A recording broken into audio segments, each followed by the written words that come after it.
Welcome back again guys sa aking munting channel, Jun Pinas, para sa Pilipinas at para sa Pilipino. Ako po ay humihingi ng inyong suporta. Paki-subscribe naman po, like and share. Malaking tulong na po ito para sa aming mga nag-uumpisang content creators. Maraming salamat po. Well anyway, ito po ang ating topic. Plano pong pagkudita o pagpapalit ng Senate President sa Senado. Kumpirmado po, pinamunuan po ito ni Alan Peter Cayetano. Subalit, meron po silang malaking problema dahil po hindi po makakaboto ito si Bato de la Rosa. Well, anyway guys, ito pong videos na ito ay aking kiniklaim originally kay Attorney Ricky Tumotorgo, Enzo Bunyog. Maraming salamat po. Panoorin na po natin to guys. Mga kabunyog, mga kababayan, magandang araw po sa inyong lahat. Welcome po sa isa na namang episode ng ating pong Kape at Kwentuhan. O to, mga kabunyog. Actually, kahapon pa ito mainit na balita, kaya lang napasabay kasi doon sa balita ng paglabas ng arrest warrant ng ICC kay Bato de la Rosa, kaya kahapon na-focus tayo doon sa balita na yon. Pero kahapon pa lumabas na ito, maugong na itong balitang ito, na mayroong sinusulong o namumuong Senate ko. Gagawin sana bukas, Mayo 11, isasabay sana habang sa Kamara ay aaprubahan yung impeachment ni Sara. Sa Senado naman sana ay mayroong binuong plano umano ang grupo nila Alan Peter Cayetano para agawin ang pamumuno ng liderato ng Senado mula kay Senate President Tito Soto.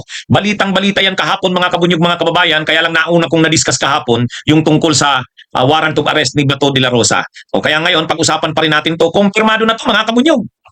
Kumpirmado na talagang mayroong plinanong kudeta sa Senado. Kaya lang, alam nyo, hindi daw matutuloy bukas. Bakit? Wala eh. Hindi sisipot si Bato. Hindi sisipot si Bato, mga kabunyog, mga kababayan. Dahil hindi sisipot si Bato, wala, hindi makukuha yung minimum 30 na boto. Kaya si Bato ang magliligtas. Si Bato ang magliligtas. Bakit hindi sisipot si Bato? Ay, napapabalita yung warrant of arrest sa kanya. Alangan naman magpaparesto siya. Kaya yan, mga kabunyog, mga kababayan. Okay? Pag-usapan natin to, mga kabunyog. Ang ano dito, ang balita na dito, mga kabunyog, kumpirmado na ito. Nung una, parang hindi pa to totoo. Pero ngayon, nakita ko ang mga balita, ano na ito, talagang kinumpirma na totoo po ang balita na mayroon ngang linanong ko. Yan ay mismo, lumabas po yung mga balita na yan, mga kabunyog, mga kababayan. Kaya ito, totoo po yung balita na mayroon ngang plinanong ko itong grupo nila Cayetano, mga kabunyog. Itong si Caldero Cayetano ang pasimuno. Sa bagay, siya kasi yung pinuno ng minorya. Siya yung pinuno ng minorya at sino pa ba naman ang magmamaniobra? Si Chis Escudero, medyo na si Chis Escudero, grabe na ang tama.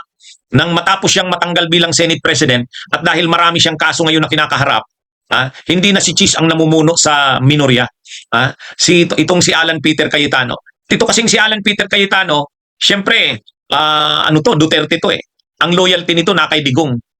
At dahil ang pinag-uusapan ay 2028, alam niya na pagdating ng 2028, pwede siyang maging Senate President pag si Sara Duterte ang naging presidente. Kaya itong si Cayetano, alam naman natin, oportunista itong si Cayetano. Alam naman natin, sobra ka-oportunista itong si Cayetano. Kaya ngayon, bilang pinuno ng minorya, siya ang nagmamaniobra. Itong si Cayetano. Kumpirmado na, kagabi may talakayan kami ni Ronald Llamas, di ba? Doon sa Dos Amigos, tinanong ko siya. Alam naman natin si Ronald Llamas, mayroon niyang mga kontak sa Senado, sa Malacanang. Sabi ni Ronald, sa usapan namin kagabi, kumpirmado yan, totoo yan. At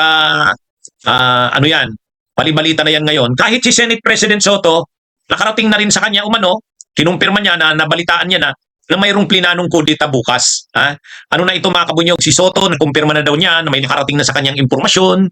Kaya lang, ang sabi naman ni Senate President Soto, wala naman daw sa kanyang problema eh. Pero nakarating na daw sa kanya, si Ronald Llamas, kinumpirma sa atin kagabi, at ang mga balita ngayon sa dyaryo, tungkol nga dito sa plinanong kudeta, mga kabunyog, Senate ko. Halimbawa, ito, balita dito sa Abante. Sabi dito sa Abante, pagpapatalsik kay SP Soto, nabibitin umano dahil kinabato at magkapatid na bilyar. O yan ha, sa Abante News yan. O, yan mga kabunyog. Kaya, kumbaga, balita talaga yung ano na yan, yung kudita na yan. Itong anong ito, laman ito ng mga balita at ngayon ay nabasa ko yung reaksyon ni Senate President Soto. Sabi niya, nakarating na raw sa kanya. So, pero ano daw, sabi ni Senate President Soto, wala namang problema sa kanya. Kung tatanggalin daw siya, tanggalin. Ano naman daw Senate President siya dahil sa kanyang mga kasamahan sa Senado. Siguro, nakarating na kay Senate President Soto na may plano pero hindi naman daw magtatagumpay. Alam nyo, ang magaling na move kahapon kasi, biglang lumabas yung balita ng warrant of arrest kay Bato, ano? Biglang lumabas yung balita ng warrant of arrest kay Bato. Ay syempre, hindi naman magkakaroon ng pagpapalit ng liderato ng Senado kung wala si Bato kasi kulang. Kulang eh. Ano yan, napaka-importante ni Bato kasi 13 ang kailangan na senador. Ay kung wala si Bato, hindi makititipon ang 13. Lalabas si Bato ang pang 13 eh. Masyadong mahigpit yung masyadong mahigpit sa bilangan mga kabunyog sa Senado. Kaya ano ito, kumbaga medyo kumpiyansa na uli si Senate President Soto na hindi siya mapapalitan. Unang-una lumabas na yung balita eh. Ibig sabihin, hindi na siya sikreto. Bakit lumabas siya? Lumabas yung balita dahil na-unsyami na. Kasi kung aktibo pa yan, hindi muna yan lalabas. Pero ngayon dahil lumabas na, ibig sabihin na-unsyami na yan. Pero grabe malala naman itong mga itong mga senador na ito. Imagine niyo mga kabunyog, magpapalit kayo ng liderato ng Senado para protektahan lang si Sara Duterte. Ibig sabihin, ang mga senador hindi na para sa interes ng bayan. Yan ang masaklap, mga kabunyog. Napakasaklap ng sitwasyon ngayon ng Senado natin. Kasi unang-una, magkukudita ka sa Senado. Bakit ka magkukudita? Magkukudita ka, tatanggalin mo si Senate President Soto kasi ayaw niyong mag-convene kayo. Yun ang pinakadahilan eh. Ayaw nilang mag-convene bilang Senate Impeachment Court. Ayaw nilang i-convene ang Senado bilang impeachment court. Ang gusto nila, katulad ng ginawa noon ni Chis Escudero. Kumbaga, hadlangan ang impeachment, i-delay ito, wag mag-convene ang Senado bilang impeachment court para makaligtas si Sara. Kaya ito kasing si Senate President Soto talagang nanindigan. Sabi niya, pag lumabas ang articles of impeachment galing ng Kamara, nakarating sa Senado, forthwith magkukonvene siya ng impeachment. Ikukonvene niya ang Senado as an impeachment court. Kaya mga kabunyog, ngayon ang galaw na ito ng mga senador na kakampi ni Sara sa pangunguna ni Cayetano, wag mag-convene. Hindi lang sila makakapag-convene kapag nagpalit ng liderato. At iyon yung pinakadahilan. Ay napakasaklap naman na dahilan yan. Magpapalit kayo ng liderato ng Senado para lang hindi makapag-convene ang Senado bilang impeachment court. Ay ang lala na niyan mga kabunyog, masyado nang matindi ang pagka-oportunista ng Senado natin. Sa bagay, sino ba ang nasa likod ng ganyang maniobra? Si Cayetano na numero 1 oportunista. Di ba? Mga kabunyog, mga kababayan, numero 1 oportunista. Actually, maraming beses na ang nagtatangka yan na magkaroon ng pagpapalit ng liderato ng Senado. Maraming beses na nating naririnig. Kaya lang, ito kasi seryoso ng masyado ito kasi 2028 na dito ang pinag-uusapan. Yung mga kakampi ni Sara na mga senador, gusto nilang mapigilan na makonvene ang Senado bilang impeachment court. Kasi ang inaasahan nila dahil hindi na-dismiss na hindi natuloy ang impeachment nung nakaraang taon, ang iniisip nila napigilan ni Chis Escudero noon, tapos yung Korte Suprema pa pumanig pa sa kanila. So ang akala nila tapos na yung issue na yan. Wala hindi. Tuloy pa rin ang impeachment. Tapos ang inaasahan nila, yung mga kongresista hindi susuporta sa impeachment kasi marami sa mga kongresista matatakot kay Sara kasi malakas ito. Pero hindi na naman umubra. Ngayon, ang isa pang paraan ng pagharang nila sa Senado. Huwag mag-convene ang Senado. Kasi nagsabi na si Senate President Soto, magkukonvene sila. Kaagad.